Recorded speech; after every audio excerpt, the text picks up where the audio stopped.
Hello, everyone. Welcome to another episode of Drinks&Discussions Sports. I'm your host, Brian.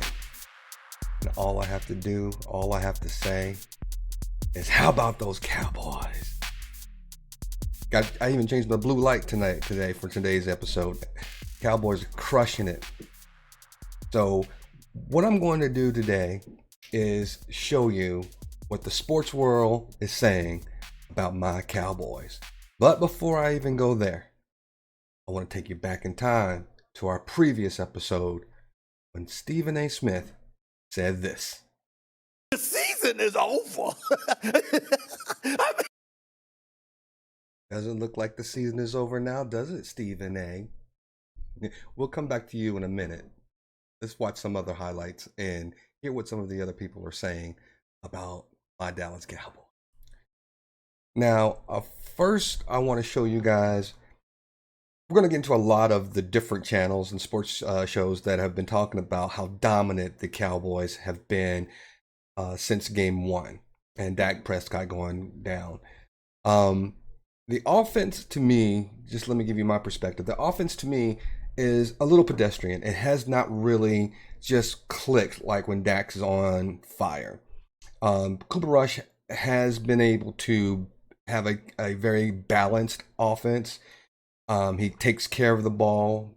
I think we've only had one turnover throughout the last 4 games that he has played. But what I want to tell you and show you guys is why everybody is heaping praise on the defense, which is really, really good. The offense can only get better with Dak. But we'll get into that a little bit later because I don't want to hear this controversy, this quarterback controversy nonsense that some of these channels are actually going to be talking about. But first, let's go ahead and hear what Max Kellerman and team had to say about my Cowboys. I'm Max Kellerman. This is This Just in a Fast Hour around the world of sports and how I see it. That is GM Mike Tannenbaum, our very own GM. And we start with the white-hot Dallas Cowboys. Another Cooper Rush start. Another Cooper Rush win. A banged-up Micah Parsons once again led a Dallas defense that sacked, this time, Matthew Stafford 5 times. Dallas went on the road and dismantled the defending champs. Couldn't believe the pricing on DraftKings for that Dallas defense. I cleaned up. Since Cooper Rush took over, the Cowboys have not lost. Importantly, they've taken care of the football with an NFL best 1 single turnover. Look at that. Our all-pro center, Jeff Saturday, and the great Louis Riddick join Mike T and me right now. Jeff, how good is this Cowboys defense? Oh, ferocious. Listen, this front four flat out gets after you, and they bring enough pressure without even having to blitz that it complements the back end of this defense. But when you think about Micah Parsons, that's where everybody thinks the conversation ends, but that's not the case. Whether it's Lawrence, whether it's Fowler, whether it's Armstrong, these guys are all pushing the pocket, they're collapsing it, and then you bring in these time blitz by Dan Quinn, and man, your head is on a swivel if you're an offensive lineman. So they've done a very good job of bringing pressure at the right times, but make no mistake, it's all set by that front four attacking defense, and they are making it happen up front. Mike T, Mike McCarthy has gotten a lot of criticism for clock management late in games and that kind of stuff, and he deserves it. No one's perfect. But probably, I would imagine, a bigger job of a head coach is to lead a group of guys, right, to keep them mission-focused, all that stuff. He's done that. Half his games are without his starting quarterback, and yet they seem to win a whole lot. So how much credit does he get for this streak under Cooper Rush? Max, a ton of it. They've gone on a 4-game winning streak with a backup quarterback. While we've killed him in the past, like you said, Max, he should be squarely in the Coach of the Year conversation. Cooper Rush has not thrown an interception. They are dominating on defense, as Jeff alluded to, and they know how to win games right now, and that's so important. When your defense travels the way it did to the Super Bowl champs home field and dominated the way they did, they have a perfect formula. It's the same one they're going to take Sunday night into Philadelphia, and Mike McCarthy has done a masterful job this year so far. And oh, by the way, they made a big play in special teams as well, so it's all three phases that are working. So, Louis, that said, and my Giants are 4, the NFC least no longer, right? The Eagles are the only undefeated team in football. But can the Cowboys win this division? Can they? Yeah. Will they? I don't think so. Simply because if I'm looking for a tiebreaker, I'm looking for a unit on one of these teams that gives one team the edge over the other. I'm going to say it's going to be Philadelphia's offensive line over Dallas's offensive line, especially if you're able to turn it into a game where Dallas cannot play the complementary ball control, run it until we have to throw it, Cooper Rush, just protect the ball type of game. If they can put it in his hands, then Philadelphia's pass rush, which is one of the tops in the NFL as well in terms of sacks per pass play, can then get after him. What he's benefiting from right now, and this is no disrespect to Cooper Rush, is the fact that he doesn't have to put it in his hands. He can just go ahead and continue to play this complementary type of game because the defense is playing lights out and the running game is clicking. Well, if you're Philadelphia, I'm sitting there going, well, look, I'll tell you this. We're making sure that Tony Pollard and Zeke Elliott don't get going. We got to get him in 3rd and long because then it's CeeDee Lamb and the others. And we'll take care of CD. Now let's see if Cooper Rush and or Dak Prescott, whoever's going to be play quarterback, can get after it then. And I'm saying this to my offense as well. I'm saying, look, we have we have one of the top 5 pass blocking offensive lines in terms of pass block win rate in the NFL. We have one of the very best.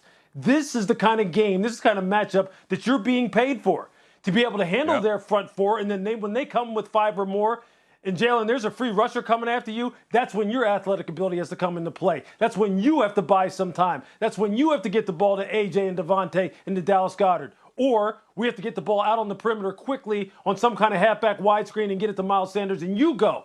That's where I think they can have the advantage because of that offensive line and because of the fact that on offense they have a quarterback that can go ahead and block, or rather make up for the unblocked look in the free rusher in a way that maybe Dallas can't.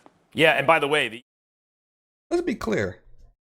The Cowboys defense was pretty decent last year. We had Diggs with 11 interceptions. You had Micah Parsons with a lot of sacks. This defense is legit. It is literally legit. Now, let's hear what they had to say on Good Morning Football on the NFL Network, because they too are on the Cowboy train. Play yesterday. I just want to say that. They didn't win, they came to play. Did the Rams come to play? They need a win. They're 2-2. Opening drive of the game. Dorrance Armstrong, DeMarcus Lawrence. Dorrance and Lawrence with a scoop and score for the Dallas Cowboys. And man, Stafford is under assault. What's up, Mike? Have a month, Mike. All right, Micah Parsons. Man, they just drafted this guy. Look, he's got Cooper and the 2 superstars. Non-contact. He's on the bike, on the airdyne, it's actually called, but no, he's right back. This is how banged up Micah Parsons was. Come here. Sit down. Another fumble. Puts the game away. Just puts the game away, ices it, and there is number 11 for the Dallas Cowboys. Just a superstar. He's so good, and the Cowboys can't lose. They cannot lose. They haven't lost in weeks. They're 4-1. The Rams are just spiraling with no help and 10 points to go to 2-3 at home. But never mind them. We'll talk about them a little bit. Cooper Rush, my man, has now won 4 straight games for the Cowboys this season. He has not thrown a single interception. And here's what this legend had to say after the win. Yeah, it's just the job. It's easy right now with us playing defense the way we are and running the ball, and makes QB a lot easier. And then just trusting in, you've ran this offense for years. You've watched Dak run it. You run it in preseason camp and stuff for years, so you know how it works. You know what it takes. So you just kind of stick to the plan, and it's working out. No, being an accountant is just a job. Being a dental hygienist is a job. You are the quarterback for the Cowboys right now, and you haven't lost a game yet this season. Cooper Rush, my goodness. Takeaways from the Cowboys win on the road. Cooper Rush hasn't lost a game where he started his career. That's how good he's been. But I think the Cowboys, they figured out their formula. We saw it right there in the highlights. There were defensive highlights the whole time. It wasn't the Cowboys offense. It wasn't CeeDee Lamb. Their defense is leading the way, but on top of that, they're running the football. Ezekiel Elliott, Tony Pollard combined for 164 yards rushing. Dak goes down. You know what? They say, hey, we have to run the ball. No, that's what you should be doing. When Dak Prescott comes back and he's healthy, can grip a football, all that other nonsense, continue to hand the ball off to Tony Pollard and Ezekiel Elliott. Yes, Pollard is the electric one. He's the one breaking the 50-yard touchdowns. Elliott's the one just pounding away. But continue to hand the ball off to these guys. You figured out what the winning formula still is. Go to the house of the Super Bowl winning team, run the ball, eat some clock, and play great defense. That sounds like a recipe for success for the Dallas Cowboys. That's absolutely what they. There's a lot of good things being said about the Cowboys. Can they maintain this kind of momentum through a full season is yet to be determined. But I will tell you this right now. The way they look on the field, there's no stopping them. Now, we've already mentioned the earlier the start of this program, of this stream, Stephen A. Smith, week 1, remember, said this. One more time, one more look at it. And we covered this, and we mentioned this on this channel. The season is over. Season's over. The season is over, Stephen A. You said that. Now watch and look at Stephen A. after yesterday's win. Are you a believer? What? That was the question to Stephen A. Are you a believer in the Cowboys now? But you just take the floor. He needs some time. And I don't Let's mind give him a talking little for a while here and give him some time to kind of try to heal and deal with the issues at hand. But let me tell you something, man. And I sit back. And when I leave here, I go home and I watch, again, just like film, I watch the show again. It's always fun. I would take a dance sometimes, see something that's funny again, because it's always fun. Yeah. But even when I jumped into this, finger looking good defense, when I started talking about it, I said, well, you remember the Ravens defense, and you remember the greatest show on turf. And Molly, you were saying, where's he going with this? And then I start telling y'all about that defense. I don't think y'all quite saw it. So I was foretelling y'all about what you need, that one special unit that can take you to a Super Bowl. Molly, you remember this? Yeah. And I said, this is that one special unit. Yeah, you did. No 100-yard rusher yesterday for the Dallas Cowboys. No 100-yard receiver yesterday for the Dallas Cowboys. Barely 100-yard passer for the Dallas Cowboys yesterday. No problem. No problem for that defense. They went in and took out the champs. Took them out. It wasn't even close. Made them look, Hey, man, listen. Michael Parsons. When Michael Parsons get on the football field, this is a different beast. Even late in the game, I'm tweeting, get him out. He's hurt. Yeah. Let him stop playing. They couldn't get him out the game. I thought they should have gotten him out the game. He went in and sealed the game and ended it with the sack and the fumble. He's just incredible. This defense right now is no doubt to me right now the best defense in the NFL. And this is a defense that can get a team to the Super Bowl. I'm kind of temperate. I want to go crazy, but I'm looking right on the forefront right here, right what's in front of me, which is the Philadelphia Eagles. So I want my Cowboys to enjoy all of this victory, all of this love, but ye not pat yourself on the back all day long because we got business at hand right in front of our eyes because everybody here has already crowned the Eagles as the champ. The same place my career ended, we are about to go back to it, and we're going to snatch victory out of this thing right here. And when we do, everybody shall settle down. And I'm going to tell you something, man. We're going to give you some room on this bus because y'all going to come on across, you're going to come on across the water now. And we're not even at our best. Think about this. Think about that. Think about this. We got Tyron Smith. Oh, he's a coming. And they will find someone for Tyron Smith. And then you got Dak Prescott. He's a coming. He's coming. You're going to have that defense, and the quarterback going to have 300 yards passing. It's going to be simply put to bed. The Dallas Cowboys are the best team in the NFL, baby, and we are ready and we are rolling. Cooper Rush made Rush Hour 4. They had pre-produced it. They spent all this money on it, but it never made it to the big screen. Until yesterday, Rush Hour 4 hit Hollywood in the form of Cooper and Rush. Are you ready to go yet? Or you want Dan to go? Okay. He just got to take this. Ain't nothing he can say. All right. Ain't nothing he can say. Wait. Yeah. He ain't got nothing to say this block. Ain't nothing he can say. He can't apologize. He can't come back. He can't get on knees and beg. You gonna sit there and be quiet. Don't you say nothing on your own show all day long. Go ahead, Dan. What you got to say? You want me to follow that? I got us. Go, Dan. What you got? All right. I honestly don't know what's more impressive right now. The ability for Michael to have his voice so low and so high. And this, he's coming. That or the fact that the water hasn't popped out of your glass holding on to it. with the hammer. I'm not gonna lie. I felt like we were on a boat again, right? It was like rocking my dude. Man, My dude. I'm sweating already. I wasn't sweating until I walked in this don't building. change the temperature just because he's I sweating. don't know why I'm sweating, man. It's just something over here that makes my body riled. You know how like the television networks want the Cowboys to be good strictly for ratings? I want the Cowboys to be good strictly to watch you. Just so we can go. Boy, I'm telling you, man. I want y'all to know, though, just this monster we're facing. I want y'all to know this monster that we're facing right here in front. I'm going to just drop this right now because I remember reading the word. The word said, God didn't send Goliath to slay David. Yeah. God sent Goliath to show David within him lies a giant slayer. And you're sending the Eagles right at the right time so the Cowboys can show what's in them lies a giant slayer. And we going to be the best. We'll stop right here now. Once these giant slayers slay these Eagles, y'all will know. I just want y'all to know, because sometimes you read that scripture wrong. I want to clarify for you. Y'all go about your business now. I wonder why Miami University, the Hurricanes can't get back because you don't got any guys like this right now. Now, I try not to get as animated about my Cowboys like Michael Irvin does, but there are times when I do, especially when I'm watching the game.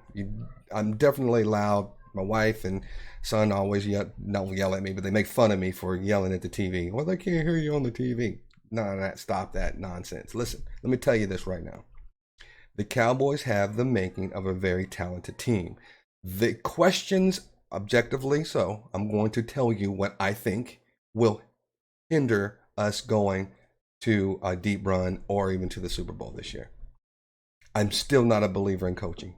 Coaching mistakes, timeouts called, clock management, even though they've been doing a better job of it here over the last few games, I still am not confident that they are making the right football decisions if they get into in the trenches or into a close game, if the coaches are going to call the timeouts when need to be called the timeouts. There is some play calling too I still find a little bit of questionable. But all that said and done, they look like they are the team to beat in the NFC East. Now, what this does set up for is a very, very pivotal and entertaining game this coming Sunday night. Now, the NFL's only unbeaten team, Philadelphia Eagles, boo, takes on my Cowboys. 4-1 Cowboys. It is not yet determined if Dak Prescott is able to play. If he plays, that elevates our chances to keep this game close or beat them. I've seen the Philadelphia Eagles. I'm not convinced that they are the team to beat in the NFC East, even though their 5-0 record shows that they are, a good team, decent team. They should not have won that game yesterday on the missed field goal against the Arizona Cardinals, but it is what it is. But I am going to be diligently watching this because one of my friends and also one of my bosses is from the Philadelphia area, and he despises the Cowboys just as much as I despise the Eagles. But we have very friendly commentary back and forth between the two of us every year for this Cowboy-Eagles matchup. So I'm going to go out on the limb and say we will keep the Philadelphia Eagles. No, I'm going to say this. We will not keep the Philadelphia Eagles from scoring 20. And our defense has been good enough that we have not allowed anybody to score over 20 points for the first 5 games of the season. Haven't done that since 1972. But we will not be able to control them to stop them from scoring over 20 points. I think they'll get 20, 23 points, and we will have, I would say, 27 to 28 if Dak Prescott plays the game. If Dak does not play the game, I think we will still ink out a 21-17 victory. What most people have to understand, anytime you play the NFC East division among themselves, because they play each other all the time and they're very familiar, those games are a lot closer regardless of the record. Giants are 4-1, but we beat them. The Washington Commanders are 0-4, I believe, or 1-4, and we beat them. So we are in really good shape when it comes to the NFC East. Let's see what happens. Let me know your predictions. Let me know what you have to say about this past Sunday's game, and also your predictions on what's going to happen Sunday night between the Eagles and the Dallas Cowboys. Go Cowboys. And until the next time, I'm your host, Brian, and we are Drinks and Discussions Sports. We'll see you soon.